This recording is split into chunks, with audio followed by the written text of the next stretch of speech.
Assalamualaikum warahmatullahi wabarakatuh. Pada video pembahasan kali ini kita akan membahas tentang explanation text ya. Jadi ini ada di unit 9. Jadi kan kemarin kita sudah membahas yang fokus grammar fokus yang ada di unit 9 dan ada di unit 10. Nah, sekarang kita akan membahas sedikit tentang ini ya. Teks penjelasan explanation text gitu. Jadi kalau di bab 9, di unit 9 itu nanti kalian disuguhkan dengan video fotosintesis ya. Disuruh melihat video fotosintesis, kemudian diminta untuk mendiskusikan maknanya. Nanti saya share untuk videonya, kemudian kalian silahkan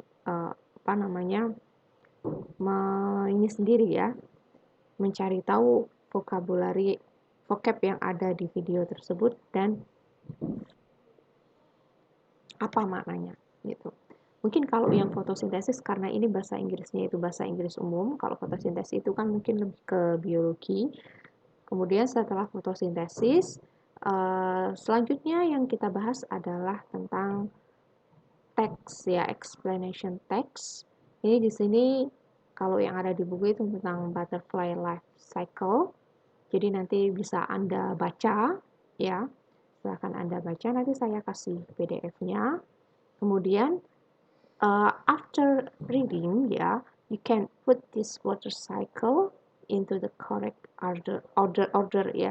Jadi ini kalian setelah kalian baca, nanti silahkan urutkan ya, urutkan dengan benar gitu. Nah, karena kita fisika, jadi fokus fisika, saya mau bahas explanation text ya, contoh explanation text yang ada di fisika. Contohnya misalnya ini ya. Oke. Explanation text.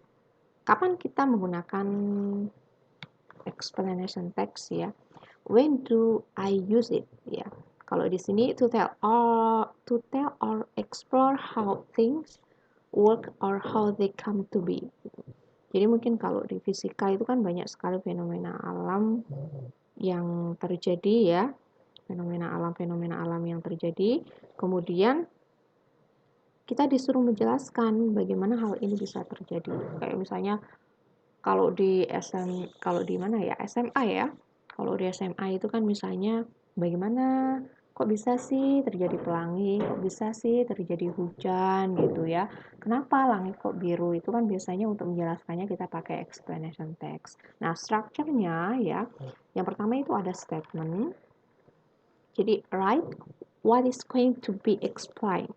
Atau biasanya di sini juga statement di sini itu kayak apa ya? Jadi kalau misalnya kita ngasih statement berarti kan harus menjelaskan statement kita ya. Jadi setelah statement itu ada explanation sequence ya. Present a series of events that relate to time or cause or route. You might include diagrams or flowchart which you will need to comment on gitu. Jadi ya setelah kita memberikan statement, ya kita harus jelaskan urutannya bagaimana. Jadi jelasnya itu nggak sembarangan ya. Jadi kalau misalnya proses terjadinya hujan itu kan ada urutannya, jadi harus dijelaskan secara urut. Kemudian setelah penjelasan, concluding statement. Jadi kita tutup dengan kesimpulan dari hasil penjelasan kita ya. Jadi optional, ini biasanya optional. You may want to include an evaluation or interesting comments on what you have explained. Nah, biasanya kalau dalam explanation text itu kita pakai non-groups ya. Kemudian pakai passive voice karena kita kan menjelaskan ya. Jadi kalimatnya itu kita pakai passive voice ya. Misalnya waves are caused by bla bla bla. Kemudian kita juga pakai adverbial phrases ya, kita pakai frasa ini. In all insects bla bla bla bla atau most part of the country gitu. Kemudian pakai action verbs, erupts, revolves, orders. Jadi karena kalau misalnya menjelaskan bagaimana, kenapa gunung itu bisa meletus ya, jadi kan harus dijelaskan apa-apa. Jadi kita pakai action verbs gitu. Kemudian conjunction and connectives, ya nanti kan pasti ada when, as, if, cause, create, then gitu ya. Jadi pakai conjunction. Kemudian kita juga pakai symbol present tense ya, the planets revolve bla bla bla gitu. Kemudian technical language-nya misalnya the will exist ya. Kemudian ini cara merangkai penjelasan ya, text explanation text gitu. Jadi ada 3 poin, ada 3 ini ya. Yang pertama itu statement, explanation sequence ya. Kemudian kesimpulan gitu. Jadi kalau yang ini contohnya saya ambil dari web ini ya. Ini contohnya ini saya ambil dari web ini. Ini yang berhubungan dengan fisika. Jadi misalkan begini, a lift car is going up with constant speed as shown in figure 1. Jadi ini ada lift car, ini lift ya, lift mobil yang bergerak dengan kecepatan konstan seperti pada gambar di sini ya. The upward force raising the lift car is provided by the cable wound on a drum which is driven by a motor. Another counterweight of similar mass of the lift car is installed at the other end of the cable. Jadi ini ada lift car, ada lift mobil yang bergerak secara konstan ya, karena di sini dihubungkan dengan kabel, kemudian di sini ada drum ya. Ada drum, kabelnya dililitkan di drum ya, yang digerakkan oleh motor di sini oleh mesin gitu ya. Kemudian di sisi lain itu ada kayak semacam massa penyeimbang counterweight ini ya. Jadi massa penyeimbang gitu, yang mempunyai massa yang sama dengan lift car ya. Jadi ini lift car, kemudian ada kabel dililitkan di drum, kemudian di sini ada massa yang hampir sama dengan massa lift car, massa penyeimbang, dipasang massa penyeimbang. Kemudian the counterweight always moves in the opposition direction of the lift car. Jadi dia selalu bergerak berlawan arah dengan lift car. Jadi kalau lift car-nya ke atas, pastinya counterweight-nya itu dia ke bawah. Assume that there is no slipping between the cable and the drum. Explain the advantage of having the counterweight installed at the other end of the cable. Jadi misalnya diasumsikan tidak ada no slipping ya. Jadi di sini itu antara kabel dan drum. Kemudian disuruh menjelaskan apa sih keuntungan masang massa penyeimbang ini gitu. Jadi kalau semisal ini kan banyak ya, fisika seperti ini kan banyak. Misalkan kalau di mekanika itu kan biasanya kan balok atau misalnya katrol gitu ya. Jadi ini disuruh menjelaskan apa keuntungan dari memasang massa penyeimbang ini.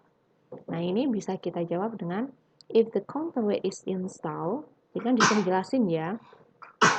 The required output power of the motor is smaller. Jadi statement kita, jadi ini kalimat pertama ini merupakan statement atau bahasa lainnya itu phenomenon identification ya. Jadi statementnya kalau misalnya kita masang massa penyeimbang ya. Jadi jika kita masang massa penyeimbang ini ya, daya yang dibutuhkan oleh motor itu akan semakin kecil. Jadi kan ditanya, jelaskan kenapa, apa sih keuntungan kita memasang massa penyeimbang ini? Jawaban kita, statement kita, ya kalau misal kita pasang massa penyeimbang, maka daya yang dibutuhkan oleh motor itu semakin kecil. Itu statement kita. Tentunya statement kita harus disertai dengan penjelasan. Jadi harus disertai dengan explanation sequence. Nah, penjelasannya bagaimana? The reason is as follows gitu. Jadi penjelasannya itu sebagai berikut. If the counterweight is installed at the other end of the cable, it will reduce the turning force generated by the motor. Jadi, kalau misal kita pasang massa penyeimbang di kabel satunya, akan mengurangi gaya ya yang dibutuhkan oleh motor gitu. Sehingga thus the motor needs less force to move the lift car up as compared with that without counterweight gitu. Jadi sehingga motor itu butuh gaya yang sedikit untuk menggerakkan lift car ya dibandingkan tidak ada massa penyeimbang. Jadi kan logikanya kan begini. Kalau misalnya di sini sudah ada motor, seharusnya kan kalau kita nggak pakai massa penyeimbang itu kan sebenarnya nggak apa-apa ya, karena kan sudah ada motor gitu kan. Jadi ini tetap bisa naik. Jadi lift car ini tetap bisa naik. Tapi kalau misal kita pasang massa penyeimbang ini kan mengurangi kerja motor. Jadi kan di sini kan sudah ada massa penyeimbang yang membantu motor untuk apa namanya muterin ini ya. Jadi bisa gulung kabelnya ini sehingga bisa naik ke atas. Tuh. Jadi gaya untuk naikin motor gaya motor untuk naikin lift car-nya itu lebih kecil ya. Therefore, the output power required from the motor is smaller. Ini adalah konklusinya. Ini concluding statement-nya. Jadi jelas ya. Di sini kalimat pertama ini menunjukkan statement, kemudian kalimat kedua the reason is as follows ini kan menunjukkan ini loh alasannya apa? Ini kalimat if the counterweight, kemudian thus ini ya, ini kan kita pakai conjunction ya, connective gitu ya. Ini kalimat ini ya, if kemudian thus ini kan termasuk explanation sequence-nya. Kemudian therefore ini termasuk concluding statement-nya. Jadi ini adalah contoh explanation text gitu.